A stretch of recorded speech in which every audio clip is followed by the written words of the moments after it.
en esta tarde. Vamos a estar reuniéndonos alrededor de la palabra de Dios, esperando y confiando en que el Señor nos habla a través de las Escrituras. Así que los quiero invitar a estar orando antes de comenzar este tiempo, antes de decir cualquier otra cosa. Muchas gracias. Inclinamos nuestros rostros y oramos a nuestro Dios. Amado Padre Celestial, te damos gracias, Señor, porque tú eres bueno, porque nos has dejado tu palabra, porque nos has hablado, te has revelado por medio de ellas a nuestras vidas. Y hoy podemos acercarnos, Señor, de manera confiada en que tu palabra tiene poder, en que tu Espíritu es el encargado de iluminar nuestro entendimiento. Señor, en esta hora, por tu misericordia, sé edificando tu iglesia, edificando nuestras vidas. Consuela nuestros corazones, anímanos, Señor, con las verdades de tu palabra. Amonéstanos, Señor, también. Exhórtanos, Señor. Llévanos a tener la mente de Cristo, Señor, a poder mover nuestros corazones a lo que lo mueve a Él. Señor bendito, que por qué no también sea influenciado nuestro comportamiento, en nuestros hábitos. Ayúdanos, Señor, a meditar en estas verdades, Señor, y por qué no también a disfrutar este tiempo que vamos a pasar en tu palabra. Te pedimos esto en el nombre de tu Hijo amado Jesucristo, nuestro Salvador. Amén. Los quiero invitar a abrir sus Biblias en Deuteronomio capítulo 8. Deuteronomio capítulo 8.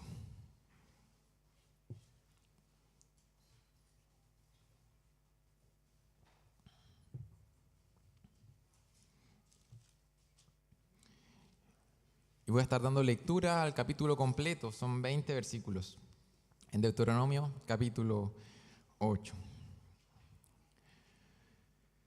Y la palabra de nuestro Dios dice así: cuidaréis de poner por obra todo mandamiento que yo os ordeno hoy, para que viváis y seáis multiplicados, y entréis y poseáis la tierra que Jehová prometió con juramento a vuestros padres.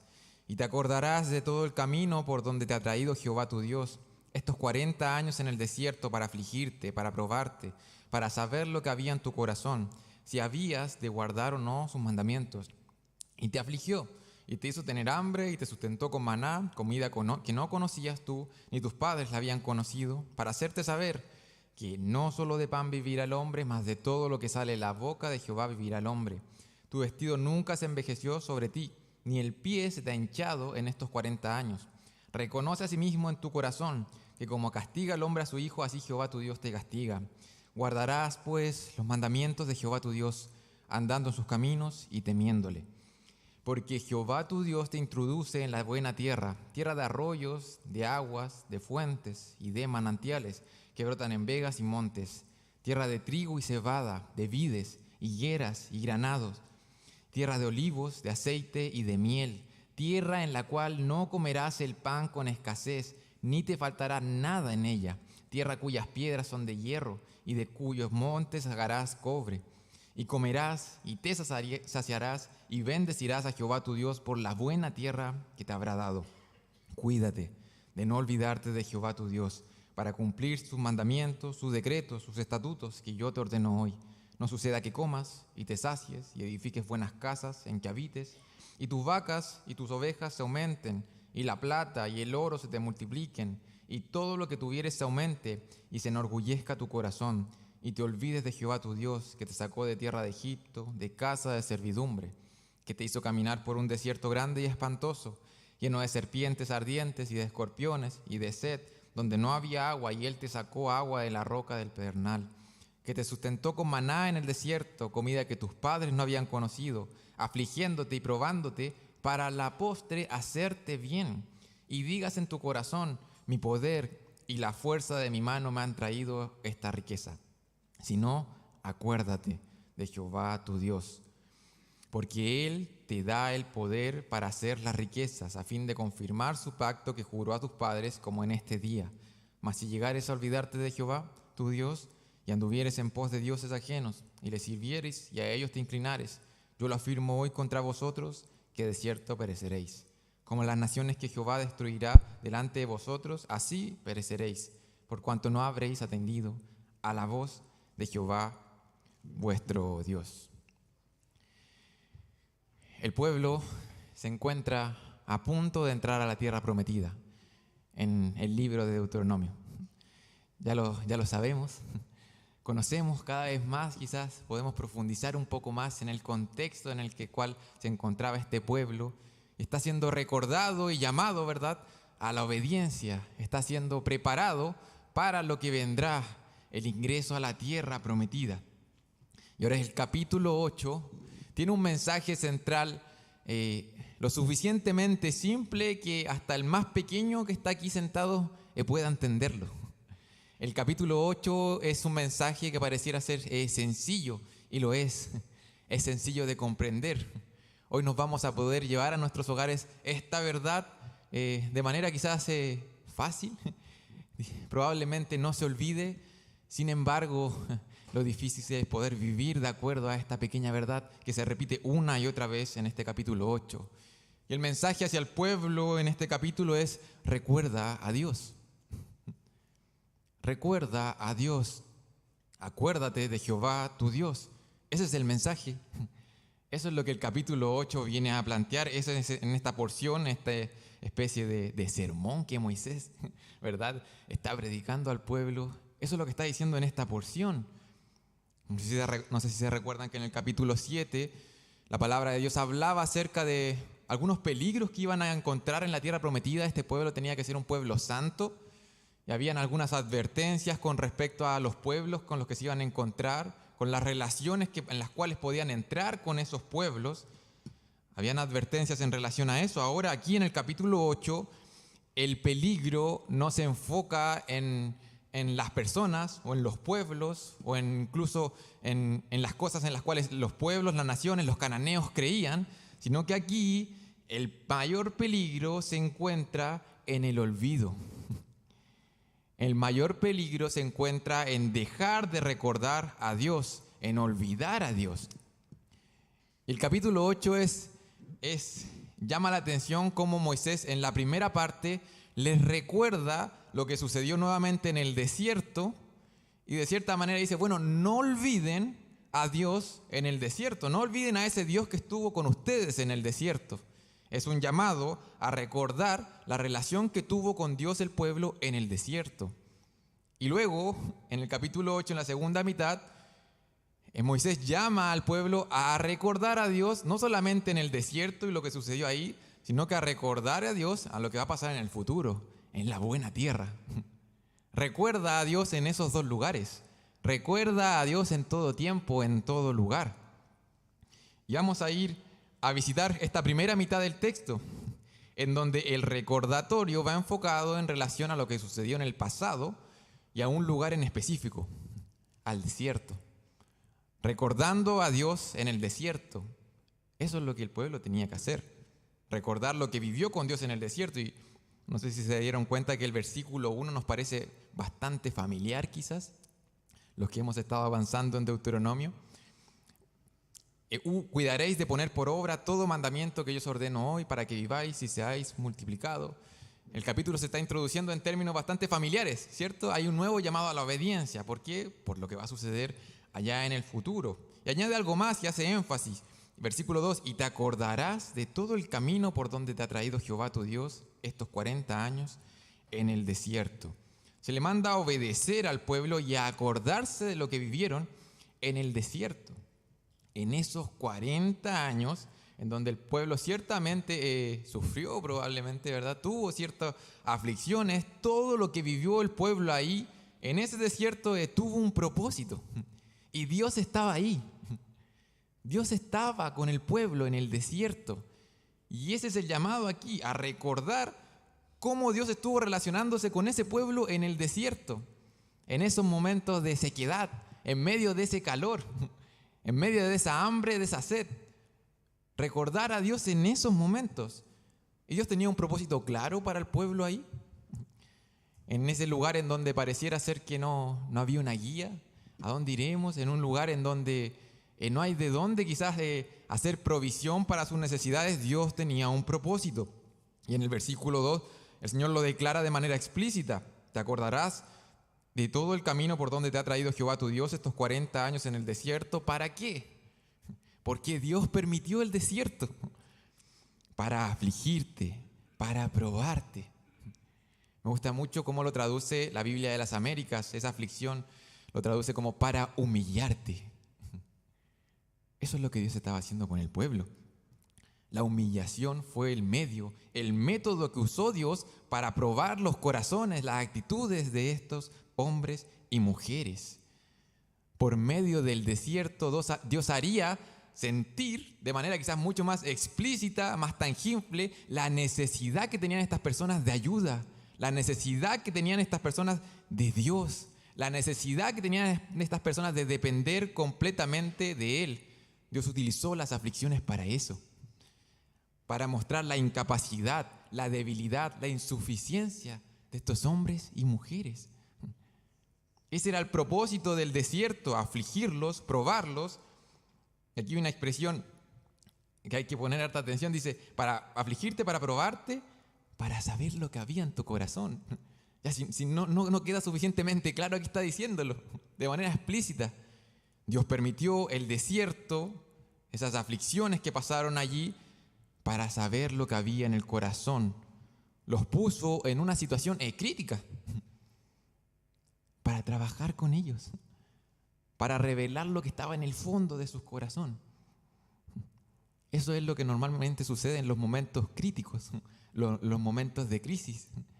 Probablemente cada uno de nosotros podemos pensar en algún momento en donde sucedió algo inesperado, algo que nos puso al límite y reaccionamos de una forma y decimos, ¿sabes qué? No sé, ¿por qué hice eso?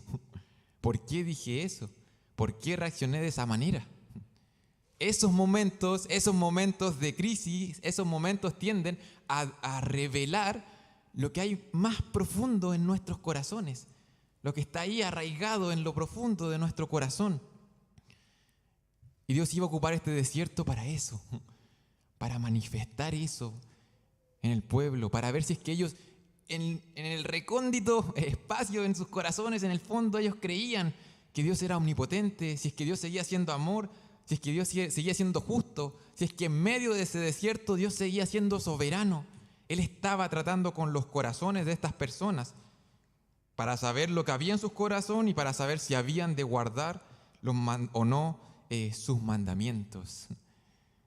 Dios quería revelar esas convicciones, esa fe que había dentro de ellos para que pudieran obedecer. Y ahora el Señor permitió varias cosas en el desierto. Nosotros podemos ir, ¿verdad?, al libro de Éxodo, al libro de Números, en donde se narran varios acontecimientos. Y aquí se nos habla un poquito acerca de, ese era el propósito, tratar con los corazones de este pueblo. ¿Y cómo Dios lo hizo?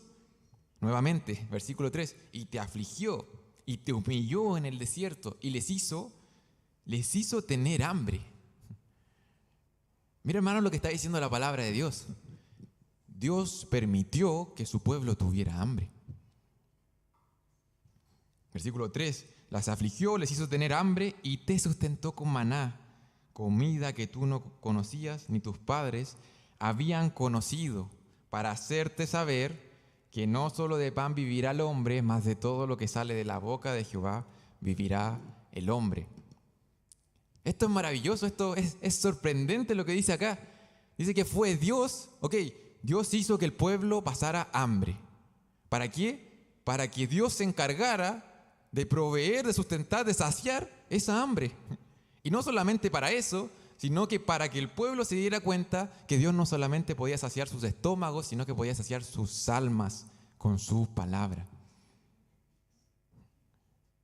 Nuevamente, Dios permitió que su pueblo pasara hambre, para que el pueblo se diera cuenta que Dios era completamente capaz de saciar esa hambre y que al final del día pudieran conocer que Dios no solamente podía saciar tu estómago, sino que podía saciar tu alma con su palabra. Eso es lo que tenía que saber el pueblo en el desierto. Es por eso que el pueblo padeció hambre. Es por eso que sucedió eso. Nosotros vamos a esa narrativa y vemos que el pueblo no llegó de inmediato a esa conclusión. El pueblo respondió no en obediencia ni en fe, sino que pecó, ¿cierto? Murmuró, y hemos visitado ese texto en diversas situaciones. Pero el propósito de Dios era precisamente eso, de velar lo que había en su corazón y poder tratar con ellos y que ellos pudieran conocer a este Dios proveedor, a este Dios poderoso, y que pudieran saber que cada declaración que salió de la boca del Señor hacia su pueblo era lo más básico que ellos necesitaban en su vida. Era lo fundamental que ellos necesitaban su vida para su existencia. Sí, necesitaban comer, sí, si no iban a desfallecer en el desierto. Pero aún algo más básico para su existencia era escuchar la palabra de Dios, tener fe en ella y obedecerla.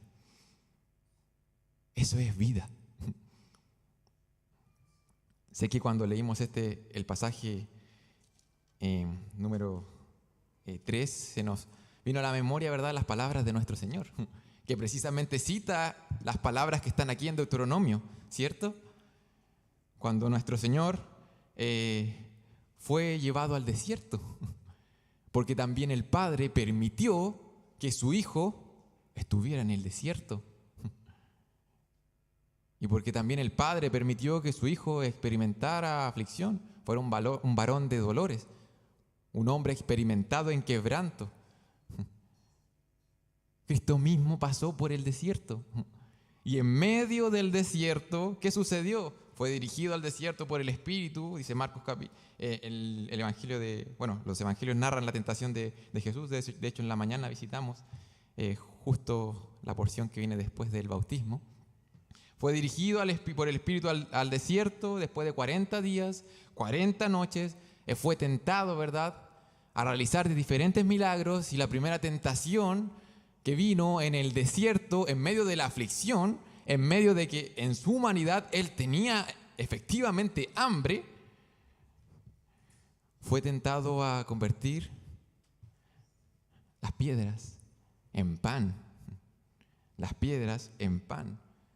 Si Cristo lo hubiese hecho, el milagro hubiese sido bastante similar a lo que vemos acá en el desierto años antes, ¿verdad?, con el pueblo y el maná. Sin embargo, Jesús no hizo el milagro porque sabía que Dios lo sustentaba. Y responde de esa manera: no solo de pan vivirá el hombre, sino de toda palabra que sale de la boca de Dios. Él lo sabía. Nuevamente, Dios permite que su Hijo padezca hambre para que Él muestre y presente una obediencia perfecta. Y Él responde así. Y luego de esa tentación, el texto en Mateo 4 termina diciendo: y vinieron ángeles y le servían. Ese es Dios. Eso es lo que debemos, eso es lo que Él permite en el desierto. Esos son los propósitos de Dios en medio del desierto.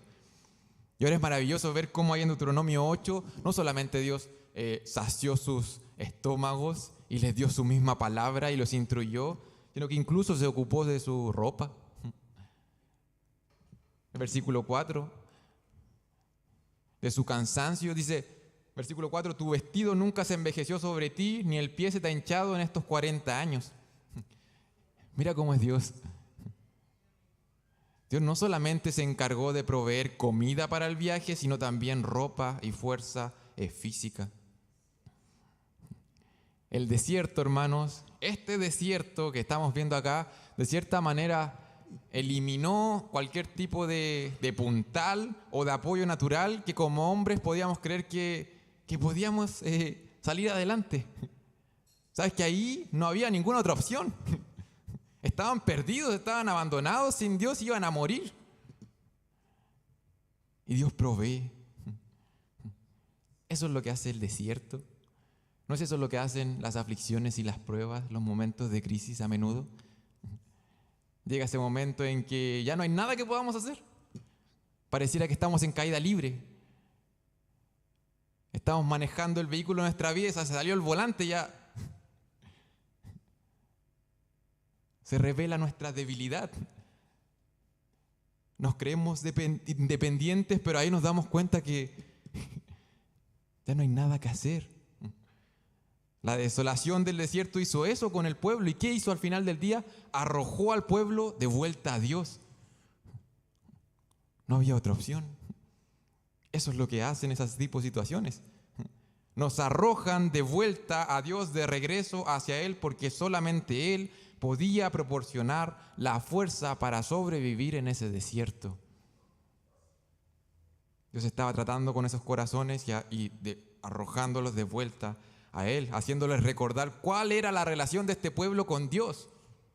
De hecho, en el versículo 5 dice: reconoce a sí mismo en tu corazón que como castiga el hombre a su hijo, así Jehová también te castiga.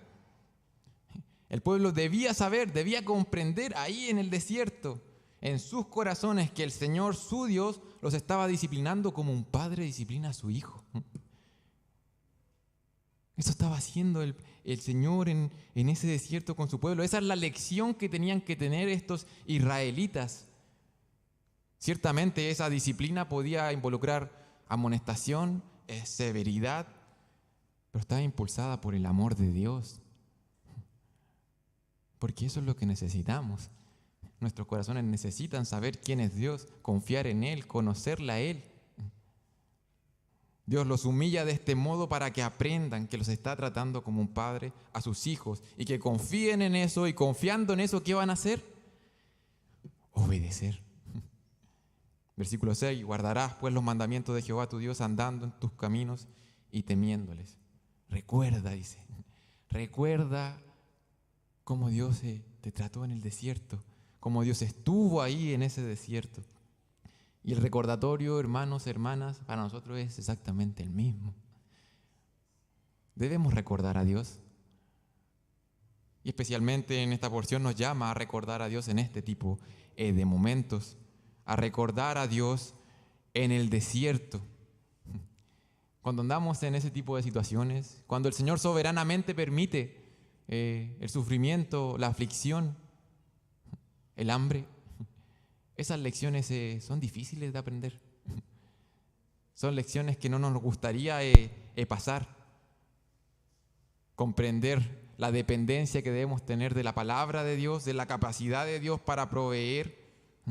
Esa es la lección que tenía que aprender el pueblo, y esa es la lección que a menudo nosotros tenemos que aprender. Porque yo sé que tú y yo hemos pasado en algún momento ese tipo de situaciones. Tendemos a olvidarnos de Dios y a creernos independientes. ¿Y qué hace Dios? Trata con nuestros corazones para recordar que debemos depender de Él. Eso sucede cuando entramos en periodos de prueba, cuando el Señor permite ese tipo de cosas. Trata con nuestra autosuficiencia. Saca ciertos puntales que nosotros creemos tener controlados para darnos cuenta de que no, sabes que tienes que depender de Él. No solamente en cuanto a tu existencia física, sino que en cuanto a tu existencia espiritual. Solamente toda tu vida debe estar cimentada, fundamentada en Él. Y eso es lo que hace el Señor con ese tipo de situaciones. Está tratando con nuestros corazones. El pueblo cuando pasó hambre ahí en el desierto, Dios podría haberles dicho que sembraran, enviarles semillas quizás, y que se alimentaran de una manera quizás podríamos decir natural. Pero Dios envía maná del cielo. Y es que el pueblo estaba olvidando de que incluso cuando el alimento venía desde un medio natural, podríamos decir, desde sus propias fuerzas, aún ahí la provisión era de Dios. Y Dios trata con ellos trayendo maná del cielo para que aún fuera más evidente de que es Dios el que estaba proveyendo. Se nos olvida, vemos nuestras manos, vemos nuestras fuerzas y decimos, ¿sabes qué? Estoy proveyendo para mi hogar. Quizás necesitamos un periodo de hambre para darnos cuenta de que ese maná viene desde el cielo y siempre ha venido desde allá. Eso es lo que Dios nos enseña en ese tipo de momentos. Ese momento cuando tu mejor cliente se va y sabes que viene un periodo de estrechez financiera. Ese momento cuando llega el cáncer.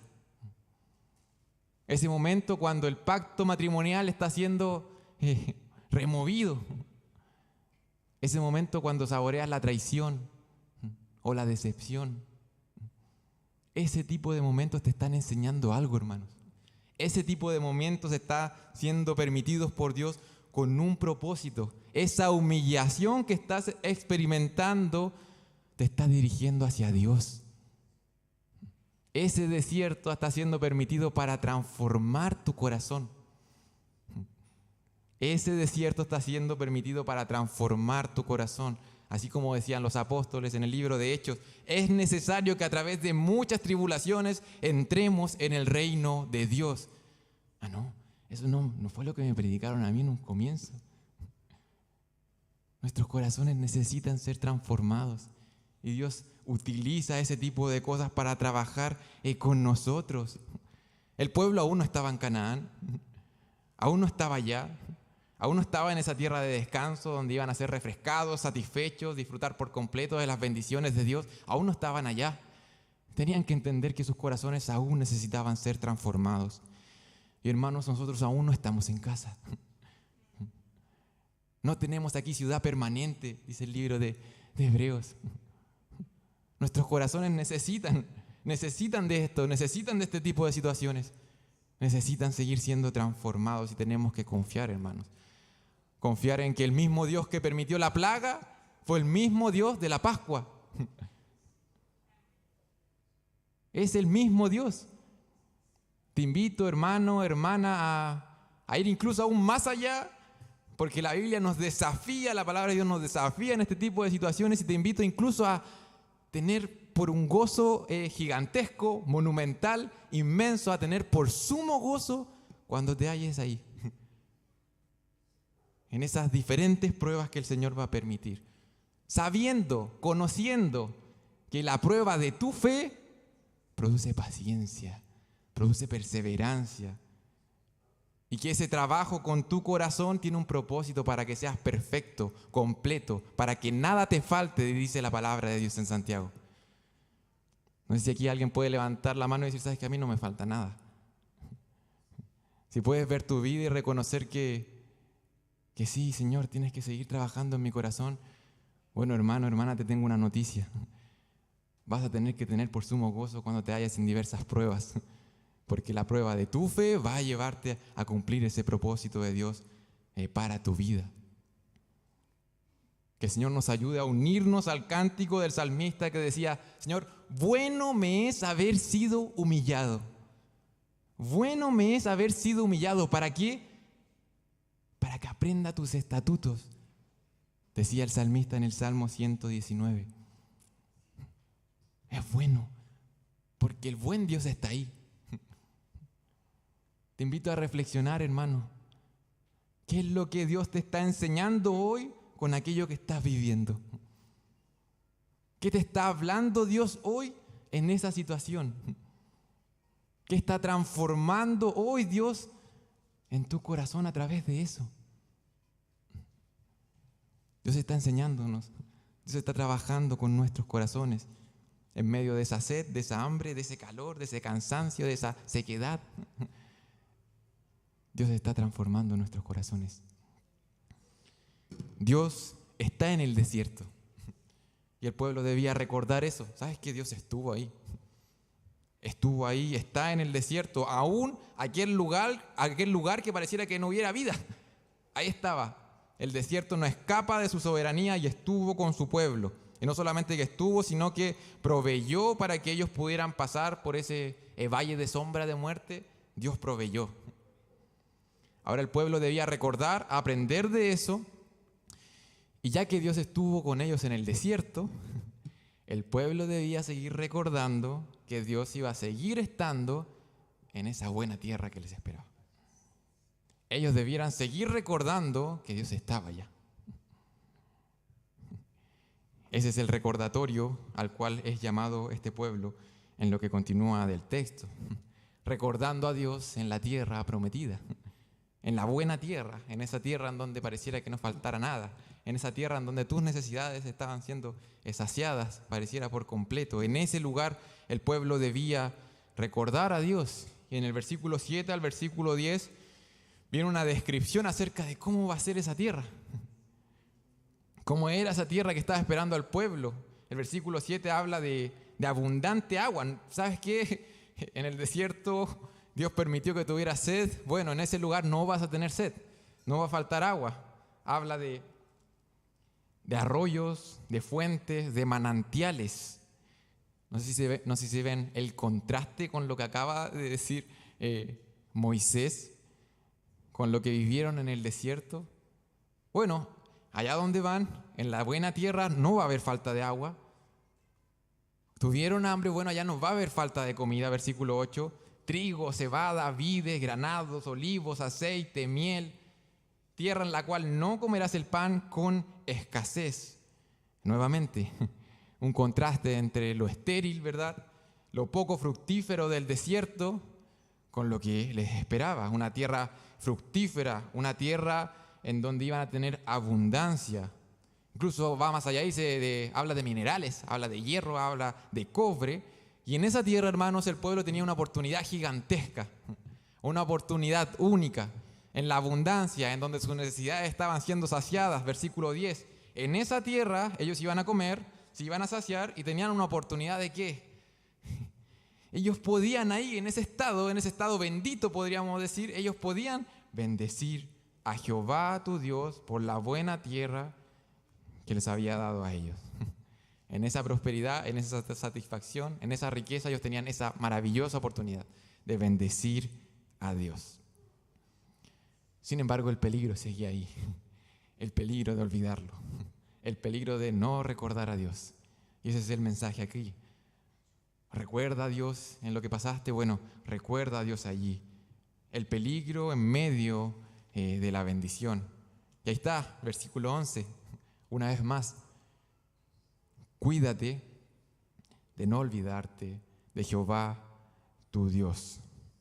Ahora, hermanos, este olvido del cual habla la palabra de Dios y el que está hablando acá, no es simplemente un estado de ánimo o estar un poco distraído, no es simplemente que lo que sucede cuando se te quedan las llaves en la casa, saliste sin llaves, o ese tipo de olvido. No es una distracción simplemente, no es algo tan pasajero, sino que estos hechos incluso el pueblo podía recordar de manera literal lo que sucedió en el desierto, en la buena tierra podían recordar lo que habían vivido con Dios. Sin embargo, este recuerdo tenía más que ver con una memoria viva de quién es Dios, de su realidad, de tener su presencia de manera real en sus vidas. Ese es el tipo de olvido al cual ellos iban a ser tentados. Ese era el peligro que estaba ahí. No era simplemente distraerse, sino que era dejar de ver a Dios como algo real, como algo vivo, como algo que seguía ahí con ellos. Yo pensaba, intentando buscar una ilustración para poder aclarar aún más este tipo de olvido, y puede ser similar a cuando uno sabe, por ejemplo, que hay cierto tipo de alimentos que a uno no le hacen bien a su organismo. La llamada, ¿verdad?, de comida chatarra, nosotros sabemos que no nos hace bien, no nos hace bien para nuestro organismo. Podemos leer en internet artículos acerca de la comida chatarra, podemos ver documentales acerca de la comida chatarra, ¿cierto? Podemos saber mucho, conocer mucho acerca de este tipo de alimento. El problema no es la falta de información, el problema no es que no nos acordemos de esa información al momento de comernos nuestra tercera hamburguesa. El problema no es eso. No es que nos acordemos de esa información. El problema es que no dimensionamos esa información como algo real. Como que realmente es así. Como que realmente esa comida me está afectando de alguna manera negativa. En ese sentido lo olvidamos. Yo sé que vi eso, yo sé que conozco de eso, pero no lo dimensiono como algo real. ¿Qué pasaría aquí en esta buena tierra en donde el pueblo viviría eso? ¿Olvidaría a Dios? ¿Qué pasaría si en medio de la buena tierra el pueblo ya no recordara a Dios, ya no lo viera de esa forma? Versículo 12. Dice, no suceda que comas y te sacies y edifiques buenas casas en que habites y tus vacas y tus ovejas se aumenten y la plata y el oro se te multipliquen y todo lo que tuvieres aumenten. Está diciendo, bueno, ten mucho ojo. Cuando estés saciado, nuevamente habla de comida, ¿verdad? Cuando estés saciado, incluso más, cuando tengas casa, cuando tus bienes aumenten, versículo 14, y se enorgullezca tu corazón y te olvides de Jehová tu Dios. Ten cuidado, Cuando estés en esa buena tierra, cuando esté sucediendo eso alrededor tuyo, tu corazón podría enorgullecerse, dice. Ese es el peligro que está ahí.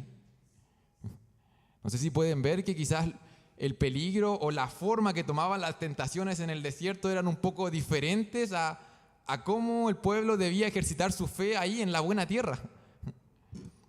Tengan cuidado de no enorgullecerse y olvidarse de Dios y de lo que hizo. Y una vez más, trae a la memoria este Dios que los sacó de Egipto, que los sustentó, que los afligió, para a la postre hacerles bien. Versículo 16. Ahí nuevamente recuerda eso, esos propósitos que estuvimos viendo, el trabajo de Dios en los corazones de ellos. Los aflige, los humilla, para a la postre hacerles bien.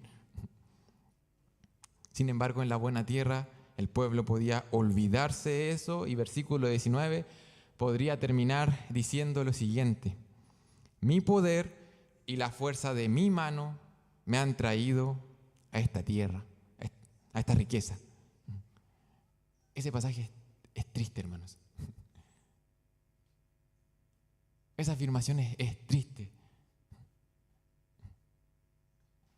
Mi poder y la fuerza de mi mano me han traído esta riqueza.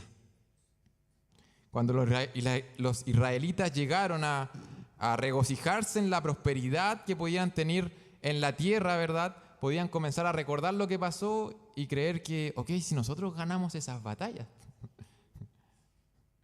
si efectivamente nosotros estuvimos ahí, nosotros podrían decir, nosotros nos sacamos la mugre por estar acá, nos lo ganamos, esta es la buena tierra, yo merezco estar acá, tengo derecho a estar acá. Mi poder y la fuerza de mi mano me han traído a estas riquezas. Eso es olvidarse de Dios. Olvidarse que esa tierra fue un regalo de Dios. Incluso aún más, que la mayor bendición que tenía este pueblo iba más allá que esa tierra. Era la presencia de Dios mismo habitando en medio de ellos. Eso es lo que vivía el pueblo. Sin embargo, cuán fácil podían olvidarse en medio de la prosperidad. En otras palabras, ¿podría la prosperidad conducir fácilmente al orgullo, enorgullecerse? Era pensar que la prosperidad había sido alcanzada por la propia obra humana. Eso era este orgullo. Era dejar de acordarse de Dios, de su palabra, recordar todo lo que acabamos de ver y comenzar a recordarse otro libro que no está en la Biblia, el libro de Soberbios, que dice en el capítulo 4, versículo 3, mi poder y la fuerza de mi mano me han traído a esta riqueza. Es eso, hermanos. Es eso lo que iba a vivir el pueblo en la tierra prometida, en medio de la prosperidad, el orgullo. Hay un proverbios, ahora sí, que dice lo siguiente, dice, delante de la destrucción va el orgullo, y delante de la caída, la altivez de espíritu. Proverbios capítulo 16, versículo 18. Delante de la destrucción va el orgullo, y delante de la caída va la altivez de espíritu. Mira qué sutil, hermano. Es muy sutil esto. Es algo que fácilmente nos podemos engañar. En medio de la aparente prosperidad podemos tener orgullo en nuestros corazones. Podemos quizás no decirlo de la misma forma que sale en el versículo 17, pero con nuestras acciones a menudo lo demostramos. Yo me lo gané. Yo tengo el derecho de hacer lo que quiera con mi vida, con mi familia, con mis hijos. Yo tengo el derecho de gastar mi dinero como yo quiera. Mis energías, mis fuerzas las puedo invertir de la manera en que yo quiera.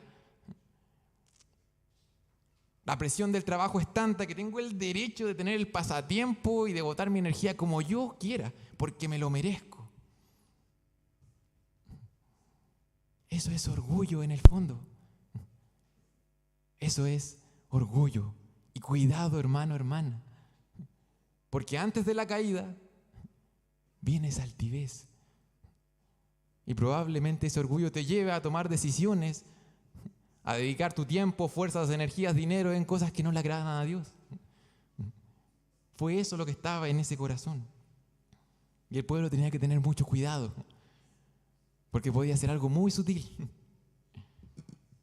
Versículo 18, una vez más. No digas eso, lo del versículo 17, sino acuérdate de Jehová tu Dios, porque Él te da el poder para hacer las riquezas, a fin de confirmar su pacto que juró a tus padres, como en este día. Necesitamos a Dios, hermanos, cuando no estamos en el desierto igualmente.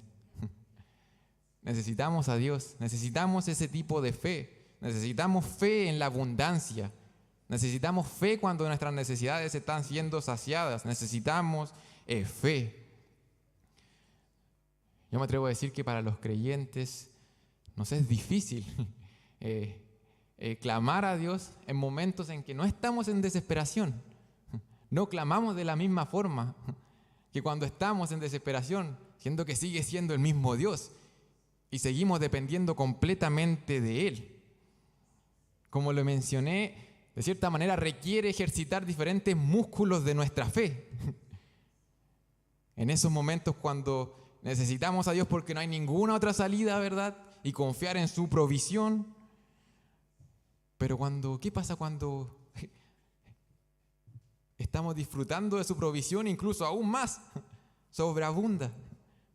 Requiere ejercitar nuestra fe igualmente. El apóstol Pablo decía, sé vivir humildemente y sé tener abundancia. Por todo estoy enseñado, así que para estar saciado como para tener hambre, así para tener abundancia como para padecer necesidad. Filipenses 4:12. Si nos dieran a elegir, yo creo que la mayoría preferiría, Señor, sí, dame la fe para vivir en abundancia. ¿Cierto? El apóstol Pablo dice aquí que él necesitó ser enseñado a vivir en abundancia. Necesitamos aprender esto, hermanos. No solamente necesitamos aprender a pasar ese tipo de momentos, necesitamos aprender a vivir también en esos momentos quizás de aparente tranquilidad. Necesitamos quizás abrir los ojos y ser conscientes a que hay peligros ahí. Que aquella bendición puede convertirse en algo dañino para nuestras vidas. Que aún ahí necesitamos fortaleza de parte de Dios para saber vivir en abundancia. Necesitamos seguir ejercitando nuestra fe. Cuando estamos en escasez, normalmente nuestra necesidad es súper clara, ¿verdad? Porque las opciones son poquitas. Necesitamos que Dios provea y que obre de manera precisa y concisa en eso que necesitamos. Y nos inclinamos y nos arrojamos a buscarle. Sin embargo, en la prosperidad es diferente porque las necesidades parecen ser más complejas, las circunstancias pueden ser más engañosas. La prosperidad requiere realmente que confiemos en Dios cuando no estamos desesperados por su provisión. Cuando nos sentimos seguros, cuando no tenemos quizás ningún factor externo que nos tenga con urgencia, cuando tenemos múltiples opciones, cuando tenemos la bendición de poder gastar nuestro tiempo, nuestro dinero, en algún gustito que le decimos. En ese tipo de momentos puede ser un peligro el poder saber cómo buscar a Dios ahí, incluso ahí. Piensa un momento, ¿cuándo has buscado con mayor sinceridad a Dios? Que la respuesta sea, ¿sabes qué? En todo momento. Porque en todo momento necesito a mi Dios. En todo momento soy completamente dependiente de Él, lo necesitamos. Y se aplica a todo tiempo, a todo momento, a todo lugar, a toda persona, hasta la más pequeñita que está sentada ahí, a todos. Necesitamos a Dios. Lo necesitamos a Él. Este texto específicamente que habla acerca de la abundancia y de la tierra buena, a mí me recuerda bastante al texto que está en Marcos 10 que habla de aquel joven rico, ¿cierto? Que probablemente estaba viviendo en una buena tierra aparentemente, ¿cierto? Un joven que tenía sus necesidades saciadas. Y no solamente me recuerda al joven rico, sino que tiendo a ver mi vida y nuestra vida en general y nuestra sociedad, en donde sí, probablemente cada uno de nosotros ha padecido aflicciones en algún u otro sentido, pero estoy seguro que todos tenemos prosperidad en otro sentido. Todos tenemos comodidades en algún u otro sentido. El simple hecho de estar aquí, predicando la palabra de Dios a viva voz, eso es una buena tierra. Eso es gracia de parte de Dios. Que podamos estar reunidos aquí, reconocernos como hermanos, hablarle de Cristo a otras personas. Eso es gracia de parte de Dios. De alguna u otra forma estamos viviendo en comodidad, en prosperidad. Y ahora que dice la historia del joven rico, bueno, nos plantea a este joven que pareciera que era un joven que iba en serio espiritualmente. Y cuando ve a Jesús dice que corrió y cayó de rodillas, dice el texto. Veámoslo de afuera, un joven que parece serio espiritualmente, que corre, que se pone de rodillas frente al Salvador, que pareciera tener la apariencia de piedad, que él afirma guardar los mandamientos. Un joven probablemente sincero, sinceramente engañado quizás, pero era sincero. Él estaba diciendo lo que estaba haciendo. Tenía todo, espiritualmente serio, sincero, aparentemente piadoso. Un hombre que vivía en prosperidad y que intentaba vivir religiosamente, vivir para Dios. ¿No es eso el cristianismo? ¿Ese joven no refleja el cristianismo? Si ese joven entrara acá, ¿no sería el líder de nuestra congregación quizás? ¿Es eso ser cristiano? No necesariamente. Y es que este joven tenía su fe, su confianza, no en Dios. Y eso es lo que Jesús hace ahí con esa conversación que tiene él en Marcos 10. Le muestra cuál era su Dios, dónde tenía su confianza. Le pone un reto, el reto de perderlo todo y de perder su riqueza, ¿verdad? Y poder seguirle. Y él no pudo hacerlo. Porque tenía su confianza, él dependía de eso que tenía. Podríamos decir hoy en día de su cuenta bancaria, de su billetera. No pudo seguir a Cristo. Hay un peligro, hermanos. Hay un peligro en medio de la prosperidad, de la comodidad. Y pareciera ser, y de manera general, y no hablo por aquí solamente por Santa Elena, pero pareciera ser que a lo largo de la historia de la iglesia, mientras la iglesia ha crecido más y se ha vuelto más acaudalada y más cómoda en la sociedad, pareciera ser que cada vez es menos urgente sentir amor por las almas perdidas. Cada vez la iglesia, mientras más se vuelve rica, pareciera que más se vuelve apática, indulgente, permisiva. Hay un peligro. Hay algo ahí que está sucediendo. Hermanos, para nosotros es difícil, hay un desafío para nosotros hoy, el ser cristianos verdaderos en medio de las cosas que tenemos, en medio de poder ir todos a nuestro hogar tranquilamente, en vehículos algunos, tomar el metro, que es excelente aquí en esta ciudad, poder ir a almorzar con la familia, poder descansar en las tardes. Hay peligros ahí. Yo no estoy diciendo y no estoy condenando, hermanos. Simplemente quiero que en medio de lo que vivimos